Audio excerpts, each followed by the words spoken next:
कभी सोचा है कि ऑनलाइन गेम खेलते हुए या वीडियो कॉल पर जब बात होती है तो सब कुछ इतनी तेजी से, इतनी रियल टाइम में कैसे होता है? इसका बहुत बड़ा क्रेडिट जाता है इंटरनेट के एक गुमनाम हीरो को, जिसका नाम है यूडीपी। तो आज हम इसी तेज तरार प्रोटोकॉल के सारे राज खोलने वाले हैं। चलिए शुरू करते हैं।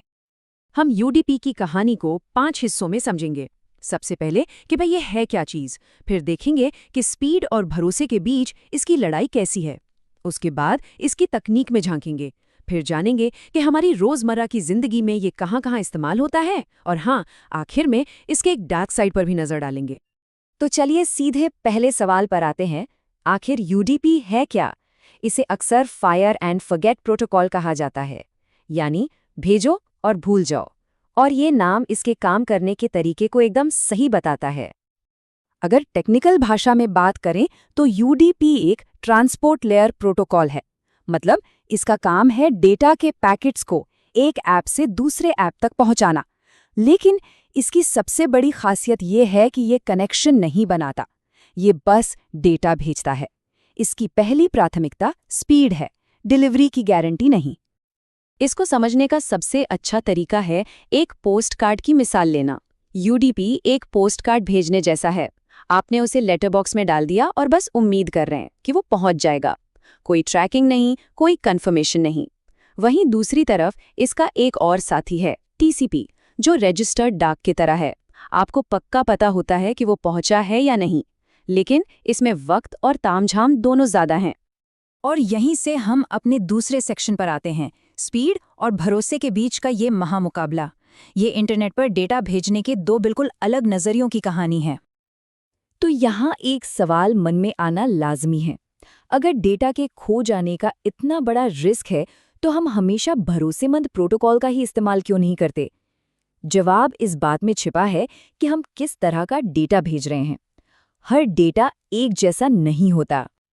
तो यहाँ सबसे बड़ा फर्क देखिए, यूडीपी पूरी तरह से स्पीड के लिए बना है। कोई हैंडशेक नहीं, कोई तामझाम नहीं। ये बस डेटा को बाहर फेंकता है और उम्मीद करता है कि वो पहुंच जाए। जबकि टीसीपी भरोसे के लिए बना है। वो पहले कनेक्शन बनाता है, हर पैकेट को चेक करता है और ये पक्का करता है कि सब कुछ सही सलामत सही क्रम में पहुंचे। और यही जो एक्स्ट्रा सेफ्टी है ना, इसी में टाइम लगता है और इसीलिए टीसीपी धीमा पड़ जाता है। चलिए अब जरा और गहराई में उतरते हैं। आखिर यूडीपी में ये जबरदस्त स्पीड आती कहाँ से है? इसका असली राज छिपा है इसकी बेहद सीधी सादी बनावट में। ये जो स्क्रीन पर है, ये यूडीपी पैकेट का हेडर है। मतलब वो जानकारी जो असली डेटा के साथ जाती है। इसमें बस 4 चीजें हैं: कहाँ से आया, कहाँ जाना है, पैकेट कितना बड़ा है, और एक ऑप्शनल चेकसम जो गलतियों की हल्की फुल्की जांच के लिए है। बस सिर्फ 8 बाइट्स। ये इतना छोटा है कि यकीन करना मुश्किल है। यही यूडीपी की स्पीड का असली सीक्रेट है। कोई फालतू का बोझ नहीं, कोई गैर जरूरी चेकिंग नहीं, बस कच्चा तेज डेटा ट्रांसमिशन। अच्छा, थियरी तो बहुत हो गई। अब देखते हैं कि ये टेक्नोलॉजी असल में कहाँ काम आती है। चलिए उन जगहों पर चलते हैं जहां यूडीपी का राज है, जहां हर एक मिलीसेकंड कीमती है। सोचिए, online gaming, video calls, live streaming, इन सब में 1 मिलीसेकंड की भी देरी पूरे एक्सपीरियंस को बर्बाद कर सकती है। इसीलिए ये सभी यूडीपी का इस्तेमाल करते हैं। इसी तरह डीएनएस, जो वेबसाइट के नामों को आईपी एड्रेस में बदलता है, उसे भी पलक झपकते ही काम करना होता है। तो वो भी यूडीपी पर ही निर्भर करता है। ये लाइन इस पूरी बात का निचोड़ है। मान लीजिए हम इंटरनेट पर बात कर रहे हैं। अगर कुछ डेटा पैकेट खो भी गए तो क्या होगा? ज्यादा से ज्यादा आवाज में थोड़ी खरखराहट आ जाएगी, जो हम सह सकते हैं। लेकिन अगर हम हर खोए हुए पैकेट के दोबारा आने का इंतजार करेंगे तो बातचीत में इतना ज्यादा लैग होगा कि बात करना ही मुश्किल हो जाएगा। लेकिन यूडीपी की इसी जबरदस्त स्पीड की एक कीमत भी है। इसका जो भेजो और भूल जाओ वाला रवैया है ना, वो इसे खतरनाक इरादों वालों के लिए एक परफेक्ट हथियार बना देता है। चलिए अब यूडीपी के इसी डार्क साइड को एक्सप्लोर करते हैं। देखिए, क्योंकि यूडीपी को डेटा भेजने से पहले कोई कनेक्शन बनाने या परमिशन लेने की जरूरत नहीं होती, हैकर्स इसका फायदा उठाकर किसी भी सर्वर पर यूडीपी पैकेट्स की बाढ़ ला सकते हैं। इसे कहते हैं यूडीपी फ्लड अटैक। ये हमला काम कैसे करता है?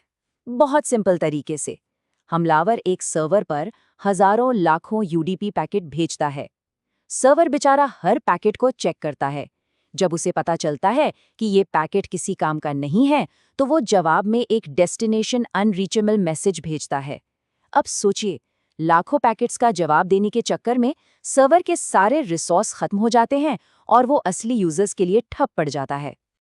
तो आखिर में हम इस सवाल पर आते हैं, यूडीपी की ये जो आदत है डेटा को खो देने की, ये एक कमी है या फिर यही वो खूबी है जो हमारी इस तेज रफ्तार रियल टाइम दुनिया को मुमकिन बनाती है? शायद जवाब ये है कि ये दोनों हैं। ये इंटरनेट के डिज़ाइन में किया गया एक समझौता है, जहां कभी-कभी परफेक्शन स्पीड का सबसे बड़ा दुश्मन बन जाता है। सोचने वाली बात है ना?